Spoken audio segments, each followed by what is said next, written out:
Hello and welcome to episode 7 of the Nintendo Review Podcast. I'm Darren Bolton, and as always, I'm with Greg and Lee. So, Lee, tell us how you're doing. I'm fine. Today is actually Father's Day in Taiwan. There's a little story behind it in that the Chinese for father is Baba. So everybody goes around, hey, ba, ni ba, ba, ba, ba, ba, my father. And number 8 in Chinese is Ba. So the 8th of August, Ba, Ba, Ba Yu, 8th month, Ba, the day, Ba, Ba, it's Baba's Day. It's Father's Day today. This is probably the most surreal intro to the podcast we've ever done, I think. How many times can you say Ba? A lot, clearly. Well, happy Father's Day, Lee. You're wasting it with us. I've had a meal out for lunch with my son, who came home early from taekwondo training, so we've celebrated it already. And then it's get out of the house and recording. Fair enough. That's fair enough. How are you, Baba, Greg? It's just Wednesday here. Like, there's nothing more interesting than that. Although there is a Nintendo Direct later today, so I'm excited for that. Oh God, I forgot all about that. Yeah, I actually did forget. Oh, brilliant! That's exciting. Yeah. Cool. Yeah, of course. Okay, right. Let's get straight back into it. Let's start with the news. Together now. So first up, we don't particularly like this topic that much, but we'll talk about it anyway. And this is Nintendo's mobile initiative. So the news is Fire Emblem Heroes, 18 months later, is the most popular, by far actually, game that Nintendo have released. We all know our Miitopia. Was it Miitopia? No. What was it called? Miitomo. The first Miitomo. one. Miitomo, that's it. We know that didn't go great. Then they released Mario. They changed the sort of pricing. It was a flat $9.99, which I thought was great, and I think people coming from the gaming side maybe thought that was great, and it's an amazing game. And then they released Fire Emblem Heroes, and we all know Fire Emblem's on a bit of a bit of a boom for the past sort of few years. But at the same time, that's ultimately the news is that is by far their most popular mobile game. So in 18 months it's earned $400 million, that is, in revenue, compared with 64 for Super Mario Run, and surprisingly only 42 million for Animal Crossing. What do you think? Obviously you guys aren't that bothered, but generally what do you think about this news? Is it surprising to you or expected? I haven't put any money in Animal Crossing, so I'm not surprised by the 42 million with that. Plus, it's the newer of the mobile apps. I have put money in Super Mario Run. I did buy that, got my money's worth, I think. So I'm surprised with that being just as low as Animal Crossing. But once you paid your money, you're not, that's it. They're not going to get anything else out of it. But that $400 million for Fire Emblem Heroes, is it a good game? I played it for about 2 months and then quietly and casually binned it off. How about everybody else? I played it for about two days and then binned it off. Yeah. Same with Animal Crossing. I downloaded both Fire Emblem and Animal Crossing, and I haven't touched either. The only one I've played is Super Mario Run, and even then I only bought it when it was on sale for half price. So it was like $4.99 or something. And I haven't even finished it, even though I think it is a good game. So I know there's still something about mobile for me that I can't get into. And the thought of all these microtransaction stuff, I don't like that stuff at the minute. So obviously I'm going to have to change my thinking over the years, because it's only going to get worse, I think. Yes, obviously we chatted about this when we were talking about Fortnite and Paladins with the Battle Pass, and how that isn't. We are going to talk about this in more detail in another topic, actually, for another time. Yeah, we are going to have to get used to it, but I still prefer the Fortnite system than the Animal Crossing and Fire Emblem system, in all honesty. But 400 million, I think one of the biggest surprises, that is a massive figure for not a massive franchise for Nintendo. Well, it is a big franchise for Nintendo, but it's not, in terms of sort of awareness in the sort of wider public, it's not Zelda, Mario, Donkey Kong, it's not those big characters. So it's surprising that out of Animal Crossing, out of Mario, it's Fire Emblem that has exploded as it has. People were like, it's still a vastly different figure, but I think what's impressive about it is that Fortnite is the biggest game on the planet, and that's earned $1 billion in a year. Now this has earned 400 million, which is obviously just under half that in 18 months.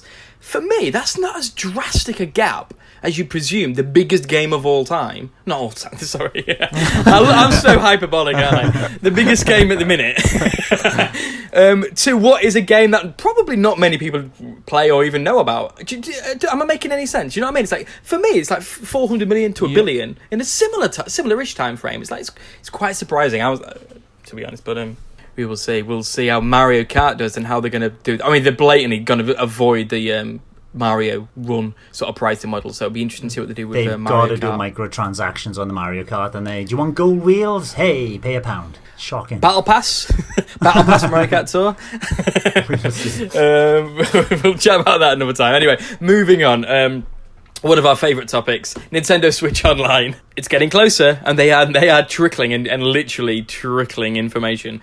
And the tiny morsel of information they've given us this week is that free-to-play games are not going to be required for the paid membership. I think everyone expected that anyway, because that's what Microsoft and Sony do. So it's not that surprising, I guess. Is there any news in this that's surprising to you guys? No. I don't really have that much to say on it, really. Nothing to say.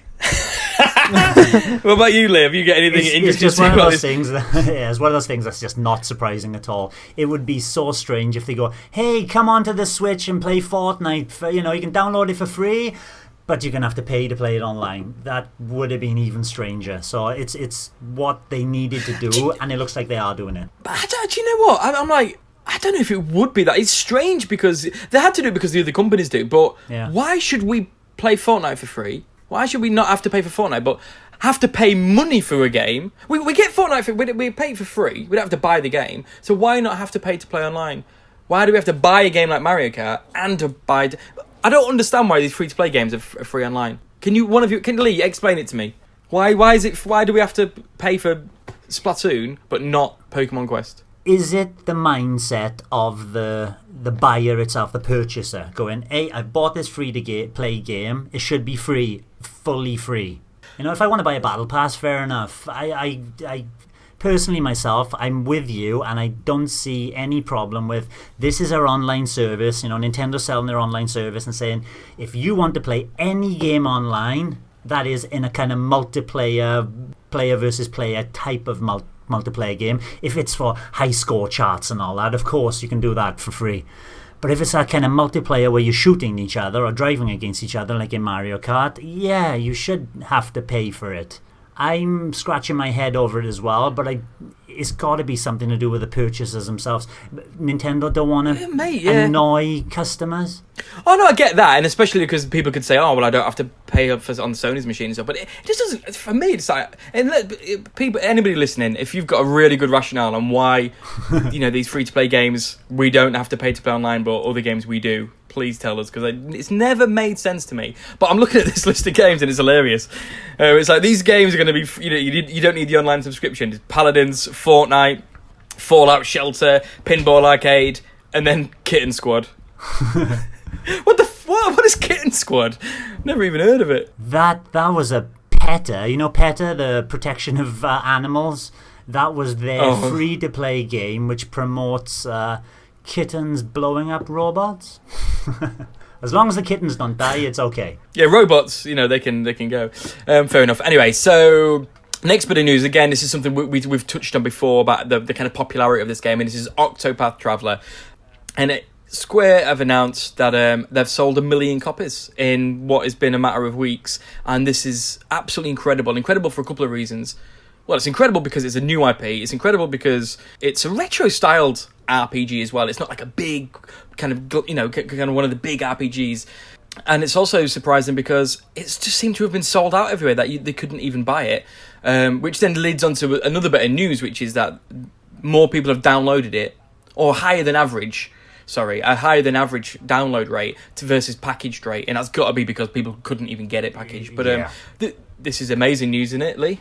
Yeah, it's wonderful, and that's without even my purchase yet, which I will purchase the game. But it's great stuff for Square Enix, and great stuff for the future of Nintendo Switch. Square Enix then have gone on to say, "Hey, we're gonna, more games are coming your way, Nintendo." Yeah, and of course, I think they tweeted recently one that sort of hints that there could be something related to Bravely Default coming somewhere down the line. Yeah, some artwork. They tweeted it, I think, or something like that. Yeah, the first confirmation artwork looked like the silhouette of the Bravely Default Angus, the fairy. Is she the fairy? Anyway, her. And then the second one had just completely blatantly opened it up with a second piece of artwork showing both Bravely Default and Octopath Traveler in the same picture. And it's basically confirmation. Plus, which we haven't got written down, is that if you go to the Square Enix Bravely Default website, they have changed the Bravely Second into Bravely with 5 blanks after it, which people are surmising that's Bravely Third. So do you think that's what this would be? It would be just the third in the trilogy. Do you think they'd re-release 1 and 2? Is it me being greedy asking for a trilogy bundle? I always do. Yeah, well, that is, yeah. But they may release the first 2 separately. Maybe in about 5 years. I can see it happening, yeah. Yeah. Did you play any of the Bravely Default games, any of you two, on the 3DS? I haven't, although if it comes to Switch, I might give it a go. I haven't either, but I think Octopath Traveler is far more intriguing for me to pick up first. Yeah, that's fair enough. That's absolutely fair enough. In probably the most controversial news of the year, actually, they've officially... Of all time. Probably, if not of all time. They've officially announced how to say... to be honest, I don't care what you two think about this news, because you are traitors to the cause of the NES, but Nintendo seem to think it's called the NES, like Loch Ness. Like Ness from Mother. Which probably is more apt for this podcast. Yeah, NES. When you slag off this amazing console, what do you say? Do you say, I hate the NES, or I hate the NES, or I hate the NES? Nintendo Entertainment System. Well, you can't even say that. So Greg, what did you call it? I think we might be overblowing my dislike for the NES a wee bit. Yeah, that was it. NES. NES, exactly. What about you, Lee? Yeah, I'm the same. NES. It's always been the NES. NES. Even when It's they NES, put a isn't it? super in front of the next console, that was a Super NES or the SNES as well. SNES. It ends with a Z. NES. What do they know? They only made the thing. So, more news. I've downloaded this, and this is Dragon Ball Fighter Z. That's got a beta, so I've downloaded that, and it comes out, and we can play it this weekend. Are any of you? Are you going to download it? Give it a go. Are you interested in it? I remember Greg, you saying that you're not interested in it at all because you don't like beat 'em ups. Well, I've never watched Dragon Ball either, so Me I've got neither. no sort of affinity for the characters or whatever storyline there might be or anything. So I don't know. I might download it just to give it a go, but I can't imagine being interested enough to buy it. Have you seen any trailer of it? Have you seen any footage of it? Nope. Because I'm not interested in. I've never watched Dragon Ball Fighter.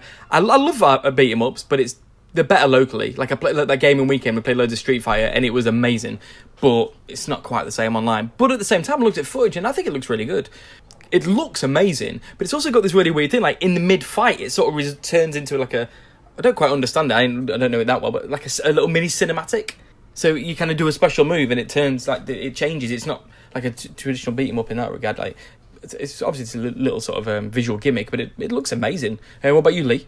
Well, I've liked beat 'em ups in the past, especially Street Fighter, and going back to Street Fighter 2 always, you know. Ever since I was a child, but my brothers would sit there at Christmas time when we had our SNES for the first time, and we played Street Fighter continuously without breaks. This is modern fighters. They don't get me, you know. They've overcomplicated the systems, and I've heard that Dragon Ball Fighters Z or Z or Viters.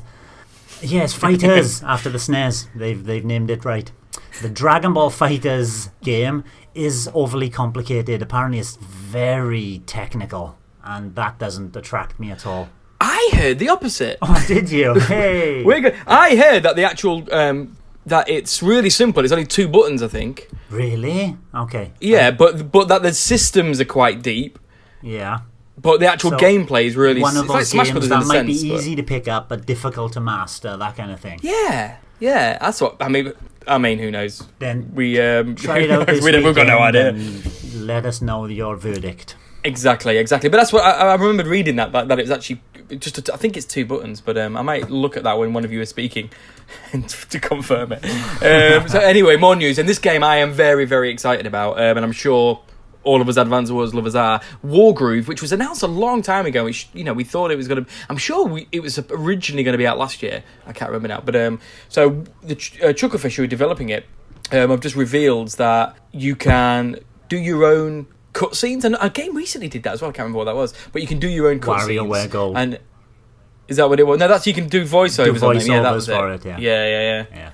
So you can do your cutscenes on this game and even do do your own campaigns and with the map editor and things like that, which sounds incredible, and it's online as well. So this sounds amazing. It looks amazing, and it could be the kind of Advance Wars fix that we're all sort of desperate for. Are you guys aware of this game? In a big way, yeah. This would be a day one purchase, and they've said you make your unique cutscenes, you make your own maps, you're basically making your own game, which sounds fantastic. Do you think you will actually do that? Yes, even if it's just one or two maps, I'd at least have a laugh with it and add some curse words or something childish in between in the cutscenes. Well, going on your Worms team names that you've created, I'm sure it will be very, very immature. Watch out. Greg, what about you?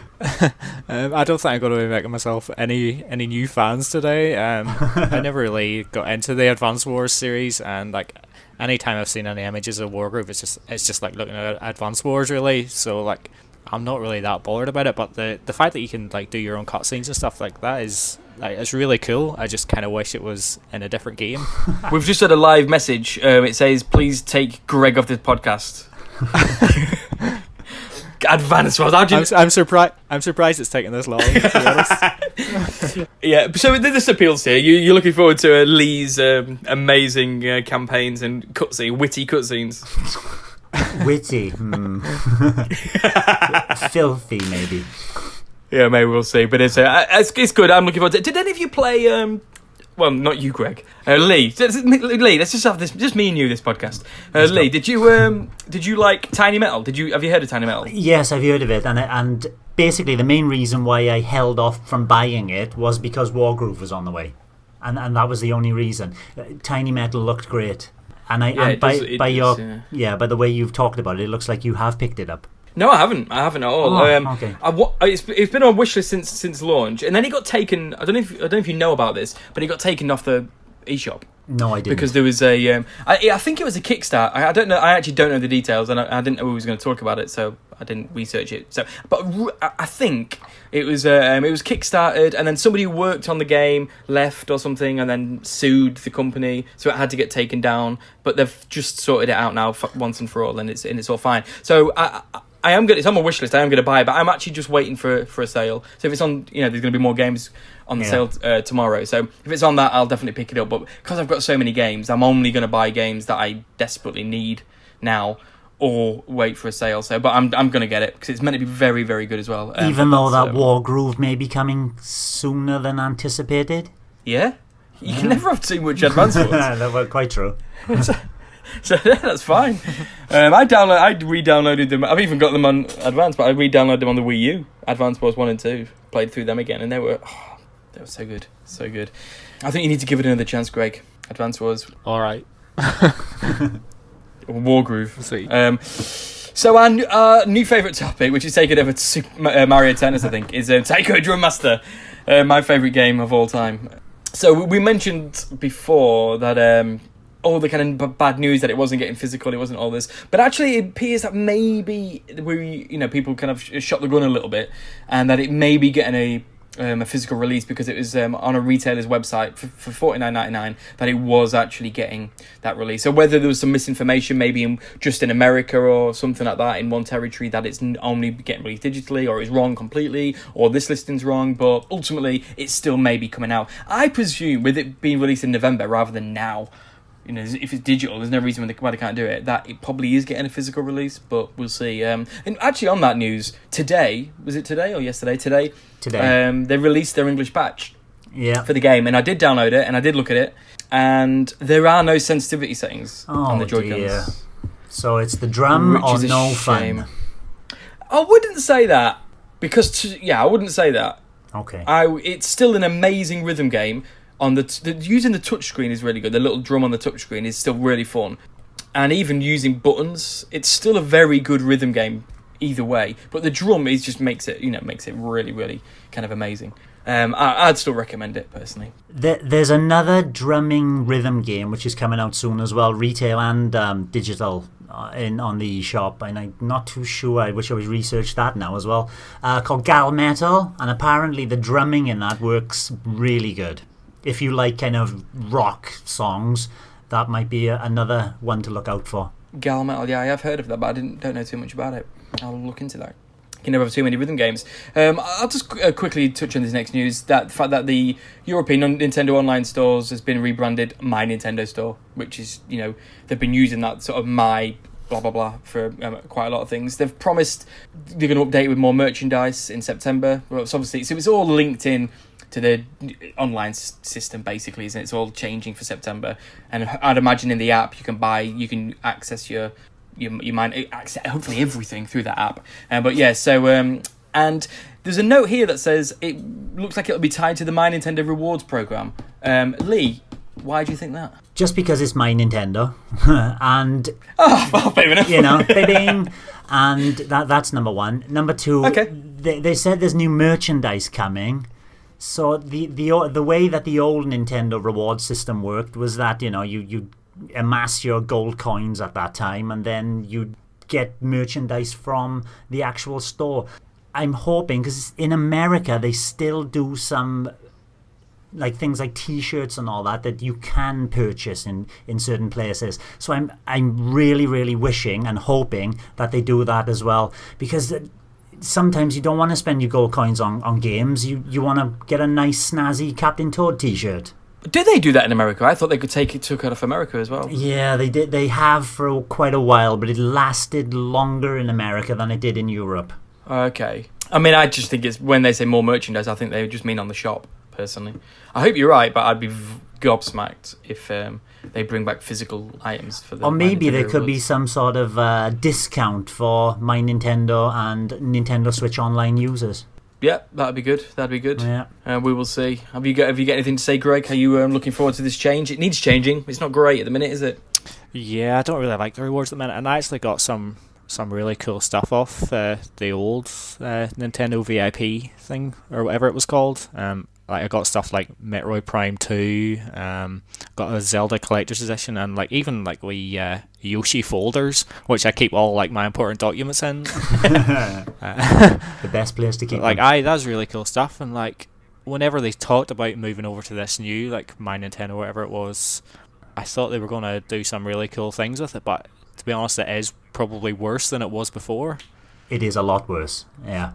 So yeah, hopefully whatever they're doing at the minute is tying everything together and making something a wee bit more exciting, hopefully. Yeah. Okay. Well, I've got. I loved all those. I'm looking at some of them now, but I don't mind the fact that we can just buy games with the gold coin. So that's a decent sort of system. At least we're still getting something for it. But yeah, I'd like to see physical stuff come back. Just can't see it. Maybe really amazing vouchers for the online kind of merchandise store will be a reasonable compromise for that. There is an update on the Dragon Quest. Dragon Ball Fighter Z. Yes, it is very simple. It is amazing for newcomers. The inputs are very, very simple. So you've got no excuses now, Lee. Get it downloaded. I know that might make me want to download it now. Good. Get me ready for Smash Right. Brothers. Exactly. Well, speaking of that, as Greg said earlier, there is a direct later on. We were contemplating recording this after the direct, but we couldn't align our sort of timetable, so we thought, stuff it, let's just do it anyway. We'll chat about it next week. But it is coming 3:00 today, so in 3 hours. Oh God, I've got a lot of work to do, not 3 hours. Sorry. There's going to be a direct, and I saw a headline this morning that a character was revealed, and I decided not to click it, and I'm not going to tell. So nobody would reveal that if you know it. I guess Lee does.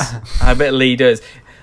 I don't know. I don't know, and I don't want to know either. So Lee, is it exciting or is it pretty standard? It's exciting in that it's something different in the way this character would potentially fight.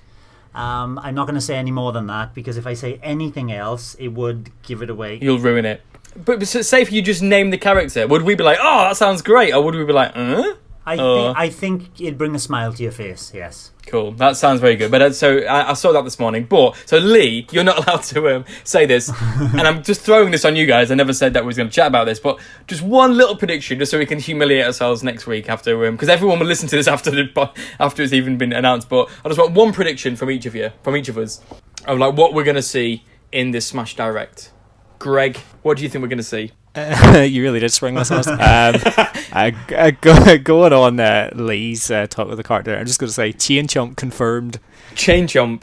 Is he going to be carrying a tennis racket? Yeah. I hope so. Yeah, if not, then batting people away with incredible reach across the stage. Lee, what's your prediction? And obviously, don't say this character. Well, I'll go with something completely left field. Did you see the Tekken 7 reveals the other day? No, I heard about one, and I thought it sounded quite fun, but I can't even remember what that was now. No, enlighten us. The one that shocked people was that Negan from The Walking Dead, that was it, along with barbed wire covered baseball bat, is making it to Tekken 7. So he's going to come to Smash Brothers as well. Okay, fair enough. Just any fighting game he can get his hands on. Cool. My prediction is that they're obviously going to character reveals are going to be part of it, but I think the biggest thing of it is going to be modes. It's going to be all about revealing some new modes, and I think a big single player campaign is going to be the big reveal for it. But modes, all the modes. Cool. That's that. So now let's chat about what we've been playing. Together now. So, Lee, you was going to chat about this last week. You didn't chat about it this week. What game have you been playing? Alright, this is another of Greg's favourites. Microtransactions galore. It's I need to find a new hobby. It's Fallout Shelter. And after playing Doom and a little bit of Skyrim, I do need to spend more time on Skyrim, that's for sure. And playing Wolfenstein 2 and just finishing it recently, I thought, what a wonderful developer Bethesda are. So let's give their mobile-centric Fallout Shelter game a little go and load it up, download it very quick. It's quite a smallish game. Load it up, and the presentation is fantastic. You know, it's got this scratchy, grainy 1950s, 1960s wood grain surround TV style to it. Big band jazz playing softly in the background. The whole game is all touchscreen menu navigated, as you would imagine from what was a mobile game before. But you can use buttons. Buttons do tend to be a bit fiddly. So its mobile roots are very, very obvious in many, many respects. First of all, the game itself is a resource management game. So you're doing little bits every day again, just keeping your what they call dwellers, the people who have come to live in your nuclear bunker, which is called a vault. So these dwellers in your vault, you've got to keep them busy with work, play, and keep them alive, keep them happy, basically, and that's what you have to do. And how do you do it? Well, you have to build rooms and expand your vault so you can have more people. More people mean they can mate and have babies, and you've got to make sure that they have enough supplies so they don't start dying. Supplies coming ranges of like power, so electricity, so you'll need to build a room which is an electricity center, a power generator. You'll need food, which means you need diners, and you need to send people out of your vault to collect resources in the wasteland. You'll need water, so you need to create a water treatment facility. As your vault gets bigger, you're going to have to upgrade these. And this is where this kind of chipping away at it every day comes in, because by upgrading, you're going to need to spend the in-game currency, which is CAPS, CAPS, and it's all, I don't know if it's an acronym for something, but it's all capital letters. So you can get these caps by doing chores around the place and getting achievements, basically. So as you progress on, the achievements get less and less because you've done so many of them. You're going to get less caps. But while you've got lots of caps in the beginning, you can buy things like extra rooms. You can upgrade rooms. like an upgraded power generator will make more electricity at a greater speed. You can upgrade clothes, food, and everything in it, basically. Everything costs this cap's money. And the larger, obviously, your vault gets, the more resources you need. So you send more dwellers into the wasteland to get more food, more water, more blah, blah, blah. And that's it. It's just this grind that goes on and on and on. Now and again, you will get an infestation of these large cockroaches called, because it's all radioactive decay, radoches. I thought radroaches, no, radoches, which your dwellers have to destroy. And how do they destroy them? Well, they can do it slowly, which will waste time in making the resources, or you can buy, with caps again, weapons. Weapons help them take these radoches out quickly, which means your resources are continually leveling up all the time. Dwellers themselves level up as well. And that's it, basically. It's a game that looks nice, doesn't play particularly badly, it plays okay. The touchscreen functions good. If you zoom out a bit too much, everything's a bit too small, so you do have to zoom in so my big fat finger doesn't get lost on the screen. But the biggest downside is the amount of time you're going to have to wait for everything to do. So I built a room and I'm waiting. I put 2 dwellers in power resource in the electricity department. And then I have to wait for them to generate the electricity, which can be up to 6.5 minutes. Once that 6.5 minutes is done, an icon appears in that room which I can tap to collect that resource, which then can be spread throughout my facility, my vault. And it's always this making sure everybody is where they are and then waiting and then clicking on the screen to collect that resource and then waiting. Because you run out of caps. You bought the rooms you need. You've got the dwellers. You can't have any more dwellers. There's a queue outside your vault. Your vault is not big enough to get any extra people in. You can't increase the size of your vault because you got no more in-game currency, those caps. So you're just waiting and waiting for the achievements to click through so you can get more caps and build more rooms. Oh, no, sorry. I was just going to ask...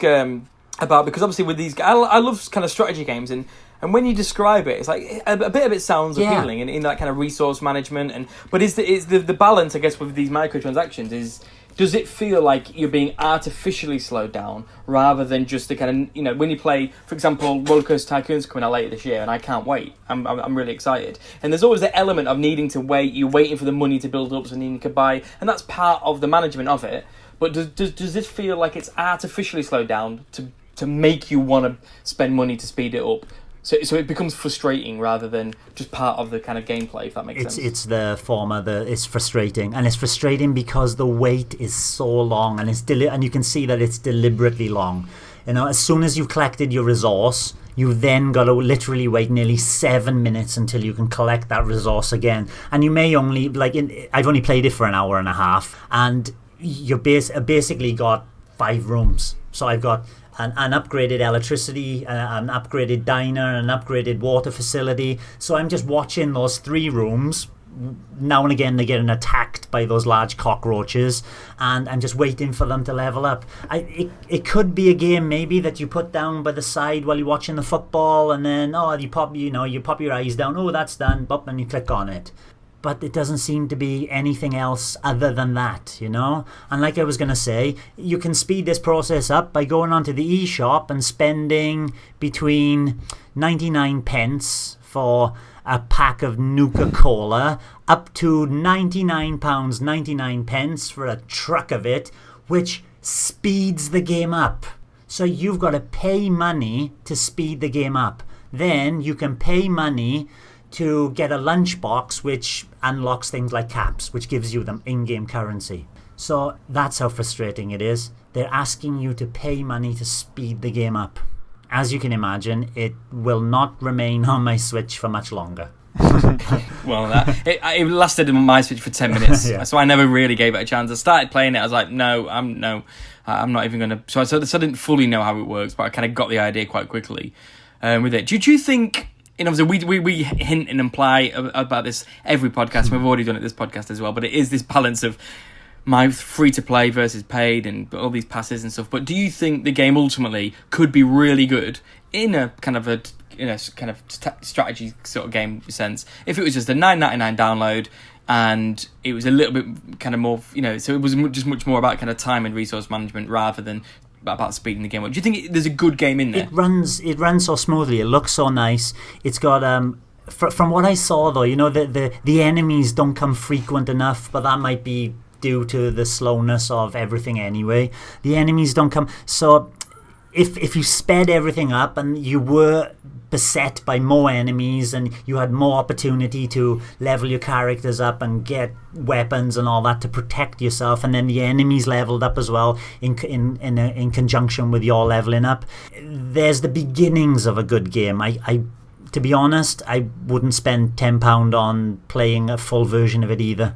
Fair enough. That's absolutely fair enough. Greg, are you tempted? You've really sold it to me there, Lee. No, didn't bother downloading it. Not gonna bother downloading it. It's just not for me. I could tell that straight away. Even like when I just seen the title of it, I just like nope. And also because it's on the Switch and you don't play Switch games anymore. So tell us about the game you have been playing. Yeah, it just seems to be on the 3DS quite a lot recently. If anybody's been watching the Nintendo Review Vault, they'll know on Sunday there it went up that I had been playing Super Mario Maker again, and that was the Wii U version, and sort of basically just looking back at some of the levels I had created. So anyway, towards the end of last year, like I said, I think it was last week or the week before, that I'd sort of been getting back into the 3DS again, and like I'd picked up a few games, and I had seen Super Mario Maker for 3DS on sale. I think it was about £20 at the time, and I actually think you can get it. I think it's actually on sale on the eShop at the minute. I think you can maybe pick it up for about less than £15. I know it might be like $12.49 or something. But anyway, like I sort of knew all the shortcomings of it, about how you can't share your levels in the same way you could in the Wii U. Like you can't share them online and stuff.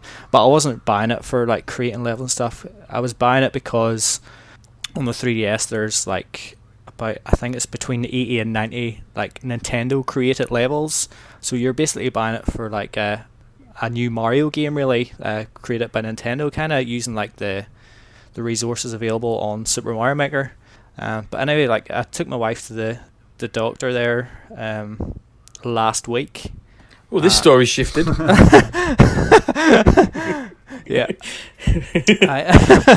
I was taking my wife to the doctor last week, and just as I was leaving the house, I thought I'll just grab my 3DS here. So took her down, and she went in, and I was waiting in the car with my son. He fell asleep, so I thought, right, I'll break open the 3DS here, and all our code was still in the slot from last week. So I looked through what other games were available in my wee case, and I thought, there's Super Mario Maker I haven't really got into yet.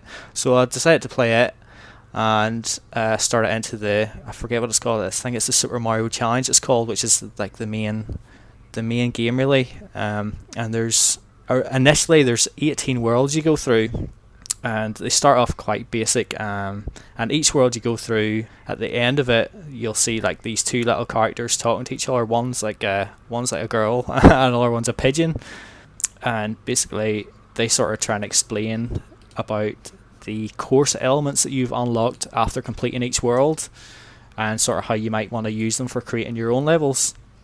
So while you might remember in the Wii U version you unlocked course elements to use in your own levels after like every day you played the game, in the 3DS version you get course elements after you beat a world in the single player. So anyway, the way the levels work out is you have your basic going from the start to the flag, as in most Mario games, but you'll also get these challenges as well, which you get medals for. And it might be stuff like collecting all the coins, or defeating a certain amount of enemies, or there's one of them like complete level without using the left button on the D-pad. Can you do that when you create levels in the game? No, I don't think you can. Because I always wanted that on Mario Maker so you can create your own missions in effect. Yeah, that sounds amazing. Well, in one way it is like it's cool to have all these different things you can do in. To sort of like mix the levels up a bit, and like I agree, because like in the Wii U version it was basically just getting from the start of the level to the end of the level. And when you're creating your own levels, it's like it's tough to incentivize people to like go out of their way to do different things in your level. Like you might create all these cool little avenues or secrets or whatever, but there's no need for anybody to go through it if they're doing like the 100 Mario challenge or whatever.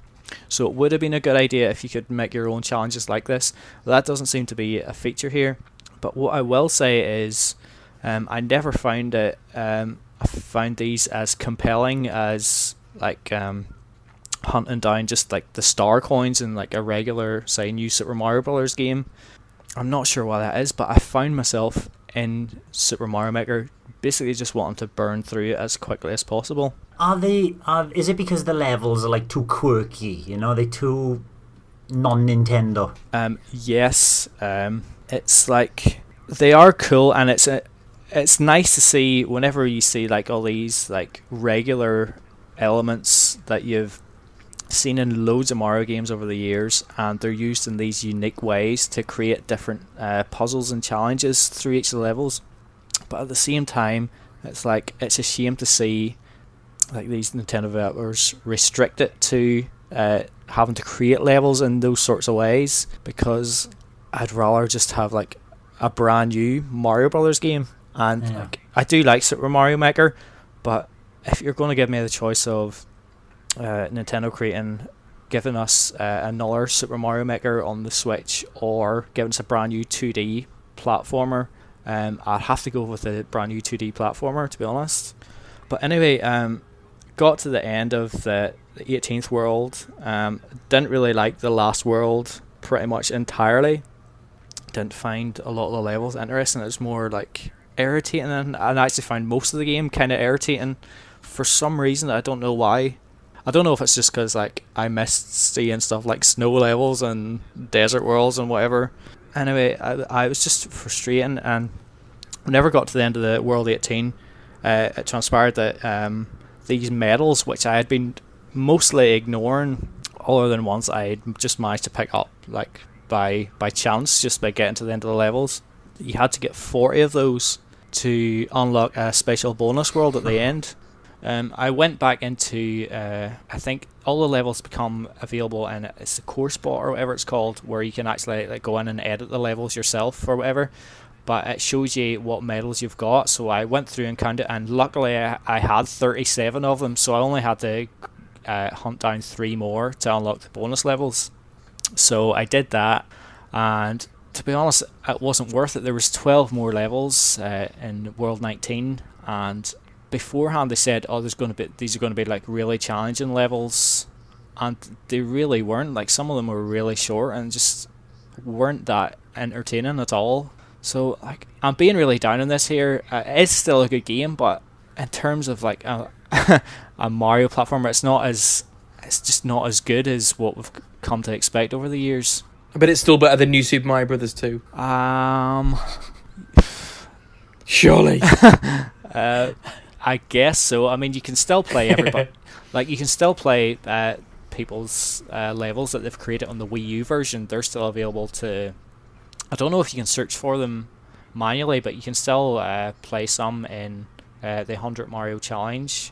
I mean, you're still going to be flooded with those stupid automatic levels and stuff where you don't have to press any buttons. Like, those are the most boring levels of any Mario game ever. At first it was quite novel, weren't they? And then everyone does them, and it's like, oh, I just want to play a Mario level, please. Yeah, when you seen the first one, you thought, oh, that's very cool. And then, like, the courses were just flooded with it.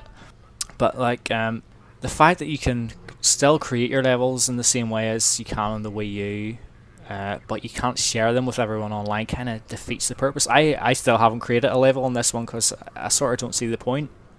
And I'd only really think that I might start doing something on it eventually is when my son Jacob grows up a wee bit, and maybe he's starting to get into platformers, and maybe I can just design some like really simple basic levels for him to go through himself, and maybe start increasing the difficulty as he gets better. But other than that, I don't think I'll be creating anything, because you can only really share it locally via Street Pass, and nobody really carries the 3DS around with them here in Northern Ireland as far as I can see. So It's interesting because I've been tempted by the game. I've actually got a 30% off as well. You know, they do those my birthday codes, and I was tempted to get it for Hugo, but I wasn't quite sure. But it sounds like it's probably not worth it. No, to be honest, if you're getting it for Hugo, I think it probably is worth it, especially with your discount there. So It's about 11 quid, isn't it? I think. So. yeah, it must be something like that. It may even be less now if there's a discount on it on the eShop at the minute. I don't know if it takes that off. I think it's probably 30% off the $15.99. I think it's about £11. I'll check because that in New Yoshi's Island, which I'm probably going to get that. I might get both, but I'm definitely going to get that for him. But yeah, so you reckon it still could be worth it? I've been really negative about it here, but it is still quite a good game, and like if you're interested in all those different medal challenges and stuff, you're gonna get a lot of gameplay out of this here.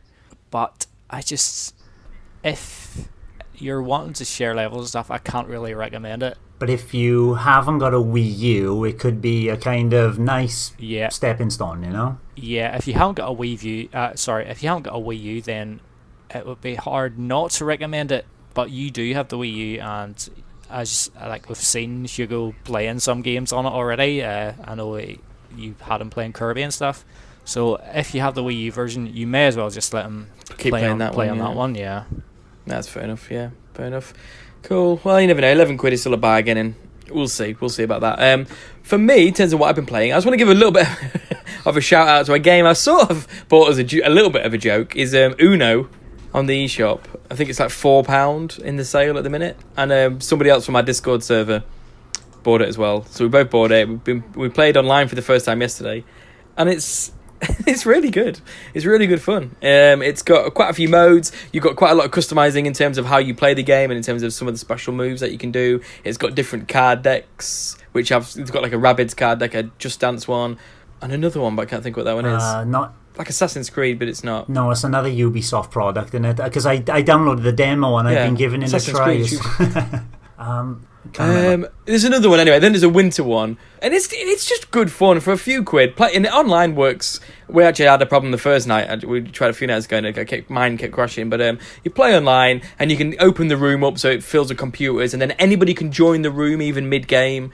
And it's just I love card games, so the only game I now play on mobile is Solitaire. So I quite like just playing little card games. So it's quite good fun. I want to give a little shout out to that. But the main game I wanted to talk about this week is Pac-Man Championship Edition 2, which I've been playing since launch actually. Just kind of been dipping in and out of it. But the past sort of week actually, I've been playing it a lot and finished the main adventure mode on it. And before this week, I was telling everyone it's brilliant. It's an amazing game. The Championship Edition is amazing, and I felt like this sequel was fantastic as well. I don't know if you know about it. It's obviously Pac-Man, but it's sort of what this is sort of more complex mazes. It's a little bit more about the music's really techno, which I don't like, but in the game it really works, and it just kind of speeds up gradually. So you start off and you're quite slow, and then you keep going into levels. But the way it's presented is quite dynamic, and it's just a really amazing version of Pac-Man. Did you, Darren, ever play the... I forgot. It was on the tip of my tongue then, I forgot. Did you ever play... Pac-Man Versus? No, not the Pac-Man one. The Space Invaders Extreme. It's kind of got that vibe on it, and I love that Space Invaders Extreme. You know, go back and play Space Invaders. So boring. Space Invaders Extreme, throwing lasers at you, enemies everywhere, and exactly, really neon and techno music in the background. Yeah, this has got the same vibe, and I've been waiting for it to come on sale actually. And this is another one that hasn't dropped yet. Well, remember they're bundling this with the Namco Museum Pack for September, which has just been announced as well. Which I've got both. It's well worth getting, but So it's kind of it was amazing, and you know it's got I think it's Switch exclusive, but it may have been patched into the other versions. But it's got a co-op mode where you co-op kind of Pac-Man. It's got special moves in that where you've got to squeeze enemies together from either side and things. Before this week, I was like, this game is amazing, it's great. However, this past week, as I've been blitzing through it, it's kind of bored me a little bit. It's kind of... I don't know why. I don't know if it's because I've just played too much of it, and it's just a great game to sort of dip in and out of. You can go into a trance because of the way the pellets are lined up. There's sort of quite a clear route to go in, and you sort of can just sort of like relax into it and just go through the route, and it's kind of amazing. It's just throwing neon at you all the time, and blitzing through it, I just got really bored of it actually, and frustrated with it. So I was less, actually after finishing the adventure, I was less impressed. But I think I'll probably dip back into it and do some of the because it's got loads of time attack stuff on it. But even that was just a bit boring. I was just like, because each one you got to get to 5 million. The routes are sort of laid out. You've just got to do them really efficiently. And I was just like, you know what? This isn't quite as good as I thought it was. But I don't know. I think maybe it's just a game you just need to dip in and out of. So yeah, I wasn't quite as glowing as I thought I was going to be about it, to be honest. It's not amazing after blitzing through it, but I mean, don't let that put you off. Slightly did. Because like I say, when I was dipping in, I know, I can imagine, but when I was dipping in and out, I was loving it. I was like, this is amazing, just playing a couple of levels every so often, and it was really good. And like I said, the multiplayer was good, the local multiplayer, and it's got high scores for every level if you're into that kind of thing as well. But yeah, I think it was just blitzing. It was just a bit like, no, this isn't quite that good, but the Namco Museum Pack's amazing. So get the double pack and you get it all in one, probably for the price of one of them as well. But is there a lot of action going on in it? Or is it more, like you said, it's more of a progression? What do you mean by action? I mean, it's mental. It's absolutely frenetic. So it starts off. Generally, every single time what happens is, it starts off and you're slow like Pac-Man. Yeah. So you're like, and then you got the ghosts going around. And then, so basically how it works is you collect the pellets, and then you have to get the bit of fruit, or sometimes you don't. Sometimes you have to get all the pellets, sometimes you only have to get some, and then you get the power up, and then you have to eat all the ghosts. It depends on what you have to do on each bit. And then you sort of like go, because of the way it's presented, you sort of like then fall down a level into the next maze. And then you go through a series, sometimes it's 2, sometimes it can be like 8 or 9 sort of levels to the floor. And each time you do it, it speeds up. And then by the end, it's kind of crazy. But the way the kind of ghost system works is that you can sort of hit ghosts, but if you hit them a couple of times, then they turn into the evil ones that can kill you.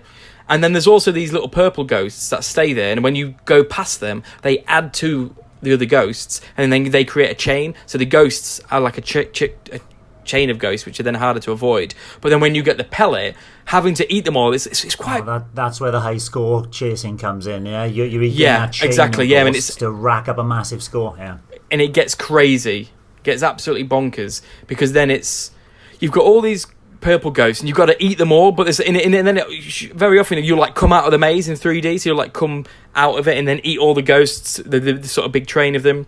And they're on like weird little, there's lines on the course, and they're on the lines, and you've got to try and eat them before the time runs out, but they're like going around the maze really fast, but you've got to try and intercept them and then eat them. It's hard to explain. Watch a video, but it's very action oriented. It gets insane, and it gets faster and faster and faster. And there's also boss battles, which is then goes on to say like a sort of a side scrolling plane, I guess, and then a massive ghost.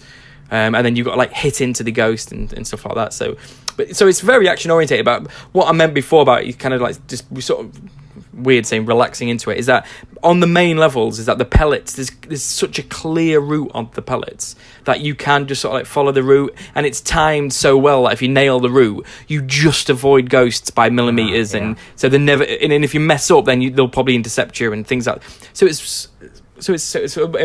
there is quite therapeutic in a weird way, where you just sort of like sit down, play a level, follow the route, and it gets more mental, and the music kind of kicks in.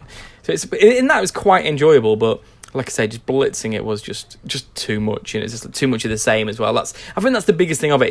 It's very, very samey. So when you play a lot of it, it's a bit, you're just like, oh god, I'm a bit bored of this now. So if you do get it, dip it in and out, and I'm sure you'll love it. Did you play the first one? No, I didn't. The Pac-Man Championship. No, it's all new to me. Okay. Yeah, I mean, because I like Pac-Man. I love Pac-Man. So, and it's a great version of it, but I think, like I say, overplayed it. Greg, does this appeal to you in any way, shape, or form? You'll not be surprised to hear me say no, not really. I've never really played Pac-Man before. I think I've said before, I've only really played Pac-Man Versus, and even then it was only like a couple of times. So yeah, probably not really for me, and I think we probably all need to play some better games for next week. Yeah. I know, yeah. None of us were very happy. Yeah, 3 downers I've been playing some great games, but trying to think what I'll be playing next week. Well, you'll find out next week, I guess. But we need to move on. We've been jabbering a lot, as always. So now we're going to go to the listener question. Together now. Question this week. We had a few, but the one we're going to pick is from Morgan from the Facebook group. And he said, are there any third-party games that are on other consoles which you'd love to see on Switch?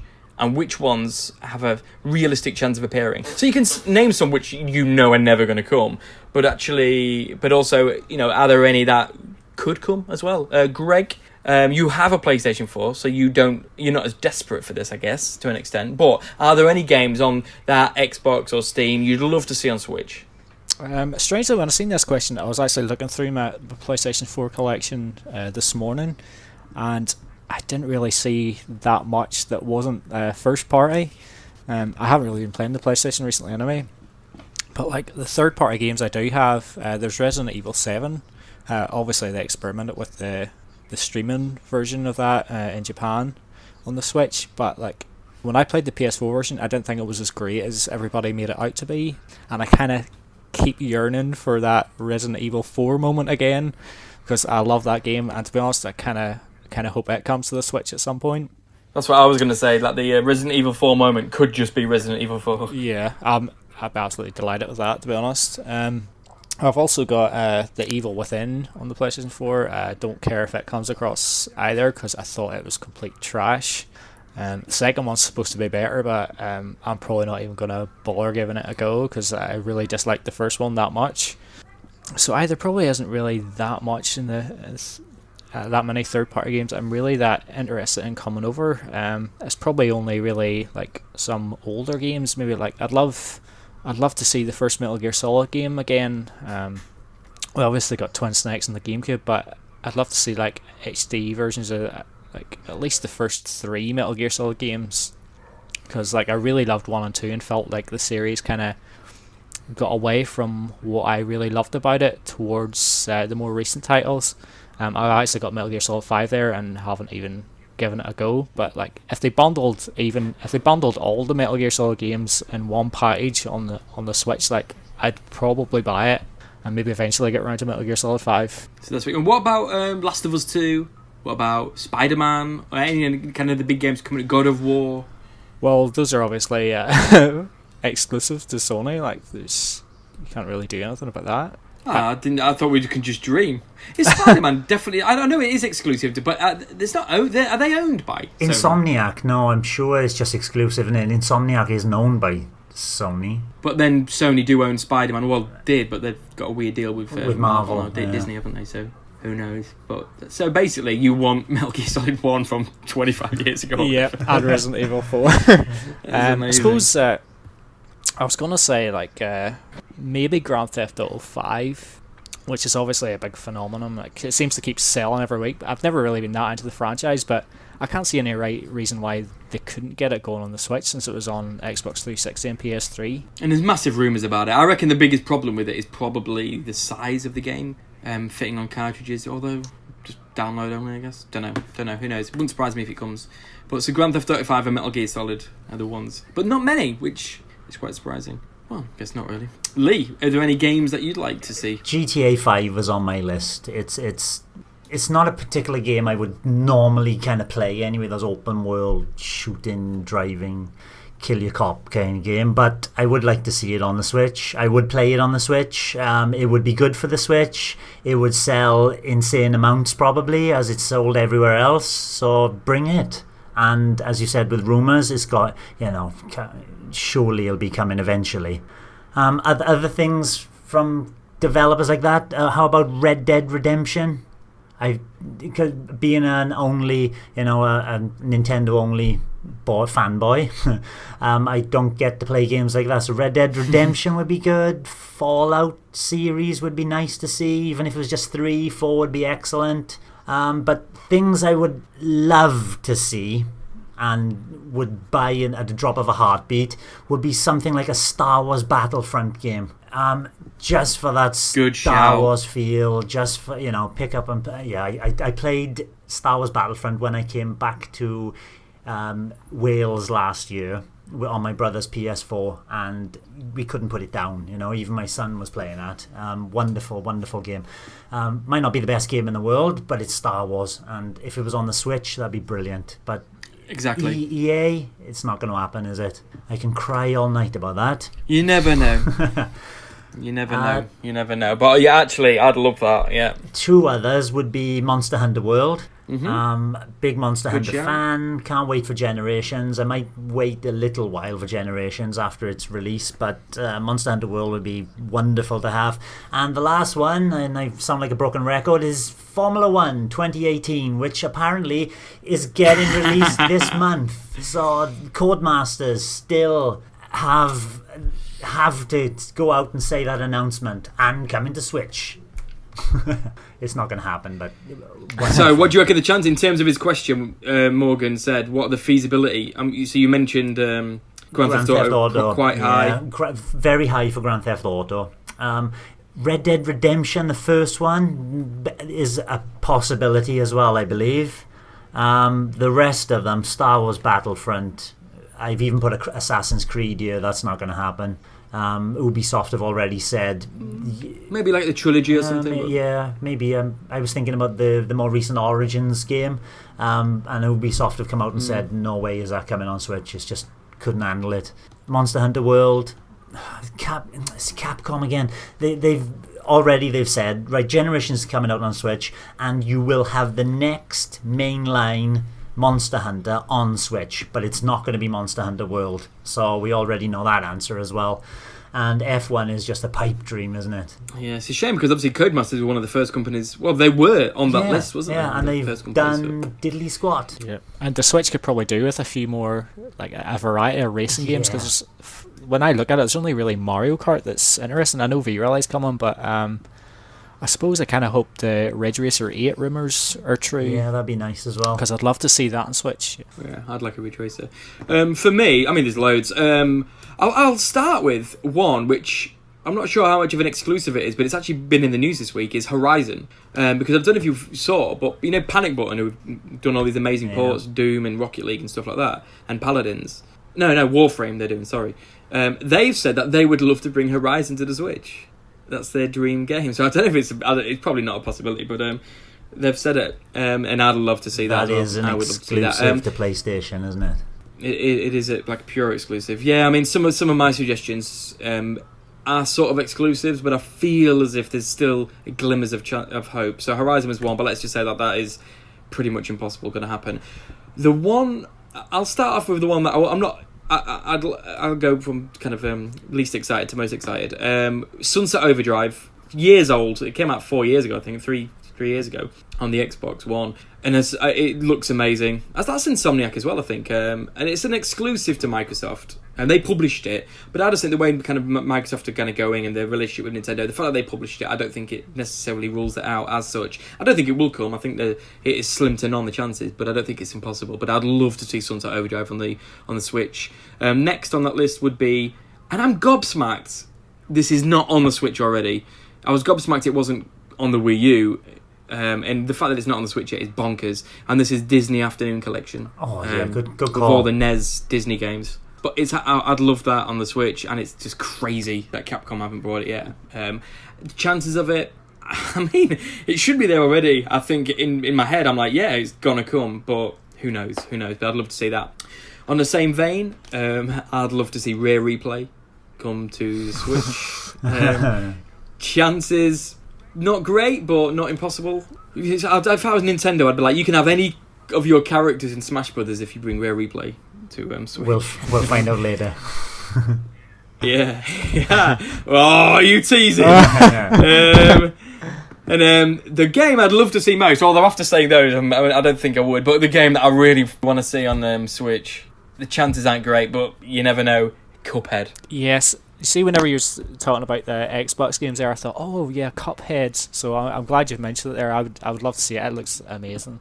Yeah, and it looks the kind of game that would be great to play, you know, on whether on telly or on portable play as well. It just looks amazing. So I'd love to see that. Like I said, I'm moving house in a couple of months, and an Xbox is probably winging its way to me, so I'll be able to play all these games anyway. So stuff it, I don't care. I'd love Cuphead to come out on Switch. So yeah, there'll be my games. Out of all of those, I would say Afternoon Collection is probably the one that's most likely to come, but it's so old now. You can't see it, but it's... how is it not on a Nintendo platform? They're all NES games. Yeah, cool. Yeah, thank you for that, Morgan. That's great. And now we're going to go on to Topic of the Week. Together now. So the topic this week comes from, I guess was inspired by sort of news which kind of broke yesterday, which was Philip Musin, the IGN Nintendo editor, did a review of Dead Cells, and he blatantly copied it off another YouTuber. It's kind of disgraceful, very surprising. He's been sacked since, so...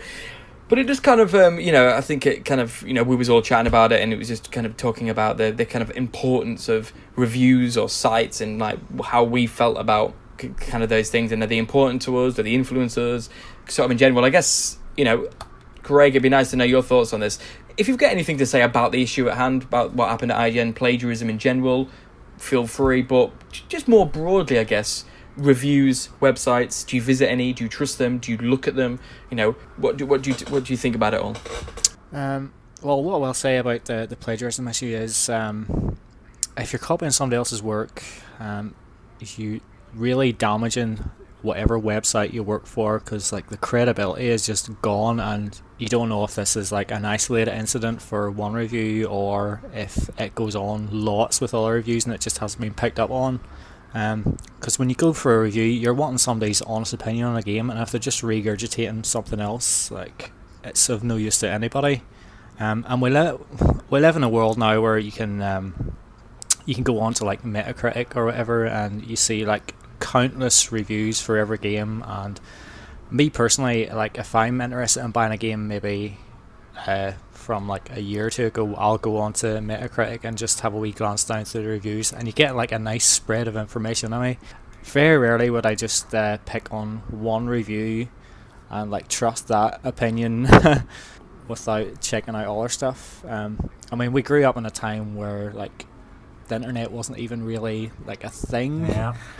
So we were looking at like magazines every month, and like I remember I was like a huge fan of N64 magazine. I couldn't wait for it to arrive every month.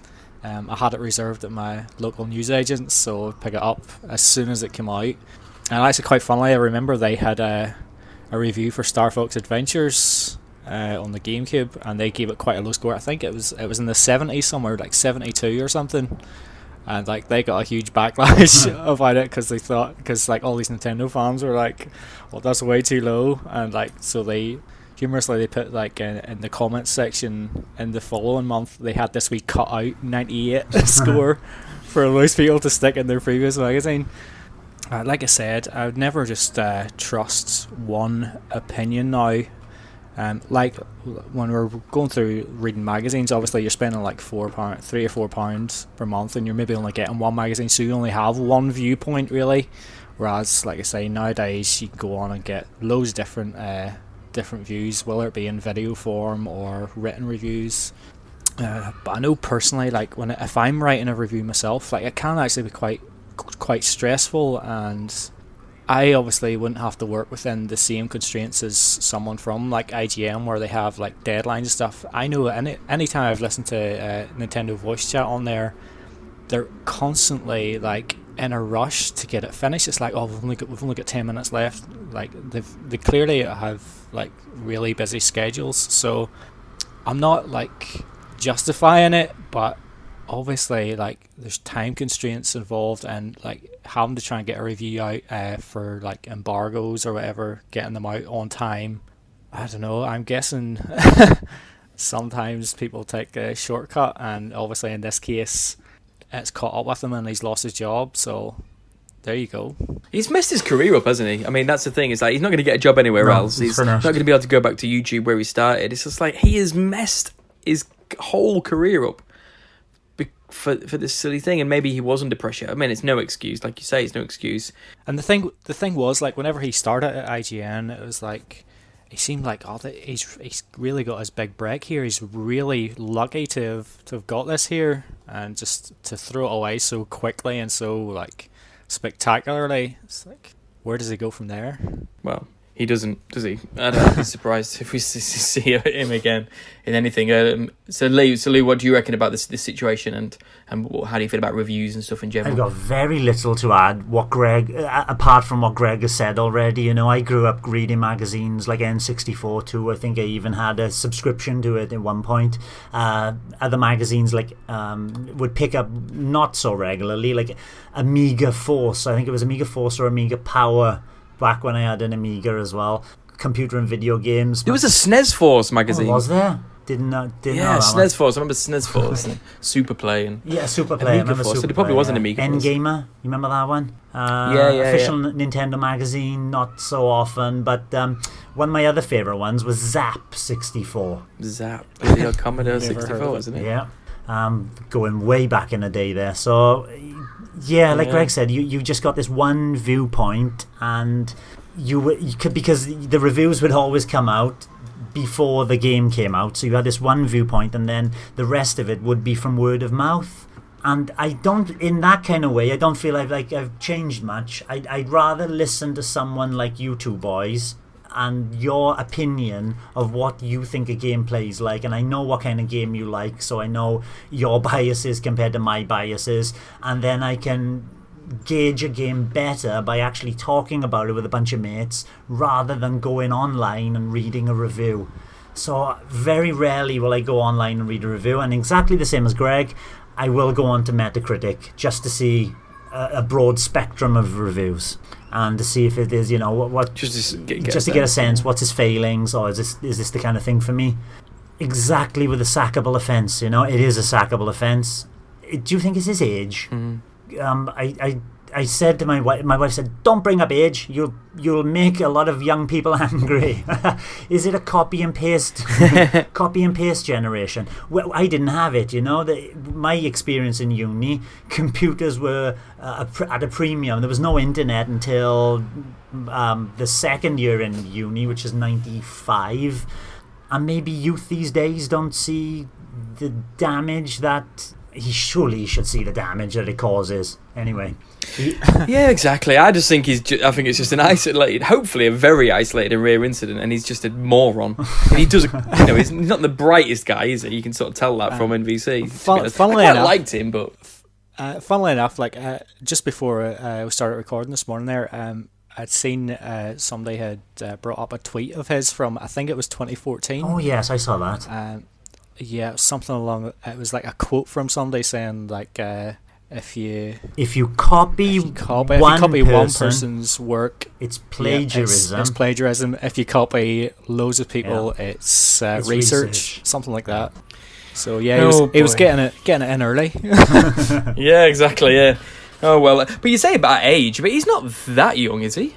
I don't know. I just look at his photos. He's like Jose Otero as well. They all look a lot younger than me. My grey hair is showing, Darren. Everyone looks younger than you. But he's got a kid. I think his kid's about 10 or something like that. So it must be like late 20s at least, but probably early 30s. But I guess that is still young, isn't it, for you? Yeah. Whippersnappers. Yeah, I mean, in terms of the situation, yeah, exactly the same as you guys. I'd imagine it is a very rare thing. I don't know if that's my naivety, but just what an idiot for doing it in this day and age where it's just so easy for it to be found out, as it pretty much was instantly. But yeah, he's messed his life up, to be honest, a little bit. But in terms of reviews, yeah, exactly the same sort of training as you. My first magazine was called Crash, which is a Spectrum magazine. I was obsessed with it as a Spectrum. It was my first gaming thing. I used to read Crash, and then I bought all the sort of kind of Nintendo magazines as well along the way. And yeah, I think when you're younger, they are a bit more of your Bible, because you that's your window into the world, wasn't it? Then it's like the only way you found out about games and news and a lot of the time as well, you buy games without actually knowing, because, you know, especially for like you, I don't know if it's the same with you guys, but I wouldn't get loads of games a year. You know, I'd get like maybe 3 for Christmas, 1 for my birthday, and maybe 1 in the year, 1 or 2 in the year if I was exactly the same, saved up, or and that was it. And then for Christmas, it was like, well, I had to tell my mum, you know, I did my Christmas list about September. But then you don't know how good the games are. So you're like looking at the game. I remember like looking at the games that were coming out but not knowing if they were going to be any good or not. And I remember getting games like Lawnmower Man and Aladdin and Populous and stuff like that because, you're a kid and you like licensed games. But they was all great. I loved them. But they were pretty badly reviewed. I'll tell you what, Lawnmower Man is probably well worth a kind of play and vault. That's it, one of your vaults if you could ever get Lawnmower Man, because that's it's a 3D flying sections, which is quite advanced for the SNES. Then these really bizarre like 2D sort of shooty levels where you play these very small kind of man, but it was amazing. But I bet it's terrible now. But at the time it was like, wow. In terms of now, I think I like to get a sense of what the reviews are. That's why I think, like you guys have said, Metacritic is pretty good for that. Obviously, there's a debate around that. What is sort of like these aggregating sites for film and games? What does it do to the industry? What does it force reviewers to do to try and get extra hits and to rate them highly? Yeah. I understand that debate, but aside from that, it is good just to get a rough sense of how good a game is. But now, with access to sort of YouTube, I'm watching people actually play the game and sort of getting a sense of it. You've got access to so many opinions as well, in terms of people like yourselves, like you guys and stuff like that, knowing what you guys think of games. It's so consumed by opinion and possibility to learn more about these games that it becomes a lot easier to, I think, to get a sense of what you're going to like and stuff like that. So I think they've got a place. I think they're great, but they're a small part of how I choose games now. Yeah, the only other thing I would say is like, all three of us, like we're all over 30 now. Some of us are more over 30 than than others, but cheeky. We've gained that experience over the last couple of decades or whatever, and we sort of know what games we like, and you can tell pretty quickly just by looking at something if you're going to be interested in it or not. I mean, there are some exceptions, like Rocket League came out there last year, and I was really reluctant to get I it. had to pressure you into getting that. Yeah, you did. And like I've now put 185 hours into it. Like, I absolutely love Rocket League. But that's like a rare exception. Like, even stuff that reviews really well on like the PlayStation 4 or whatever, like most of the time I come away going, that's not as good as everybody said it was. So it's one of them things, like a lot of the time you just have to sort of judge it for yourself rather than base your purchase or whatever on somebody else giving a game like a 9 or a 10 or whatever. Yeah, it's like Octopath Traveler for me, in a sense. Like, it looks amazing, everything about it's amazing, everyone says it's amazing, but I just know I won't like it. And in some ways, I sort of think irrelevant. I sort of think it about Dead Cells. Like, everyone is saying it's an absolute masterpiece of its genre. Philip Mewson was certainly saying it was amazing. Well, if he said it's amazing, then it's definitely going to be amazing. So you should get it. But a bit of me is like, I probably will get it, but a bit of me is like, I don't think I'm going to love it, because I don't think those kind of games, kind of what you're, but basically I'm just reiterating what you're saying. I'm saying the same thing as you. I'm doing a Philip on you.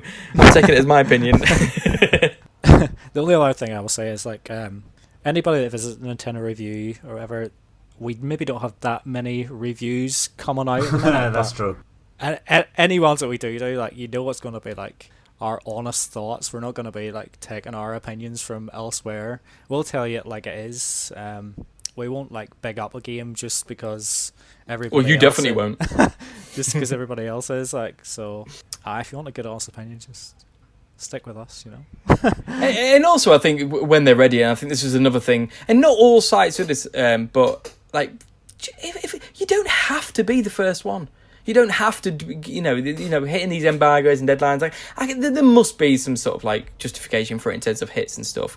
But at the same time, I think there's room for kind of, especially smaller sites and things like that, to be like, you know what, if it's weeks later, a month later, as long as it is finished, completed, a fully formed opinion, then, that is, I think that's important, that kind of, because also, like I was saying with Pac-Man, it's like sometimes games, you don't want to rush through them, I don't want to play Zelda Breath of the Wild in 2 days, and then, because I need to review it and give it a score. It's like, some games, you need to take your time, and I think that's something that's getting lost, clearly, from it as well, but, yeah, that was very good, very interesting, of course, and we'll see what we've got to chat about next week. So that's it, guys. So thanks, as always, for listening, and thank you for you two for your great company. Thank you, Dad. Are we going to play Worms? Yeah, let's get online and play Worms. Week. Yeah, definitely. Right, see you later, guys. Bye-bye. Bye.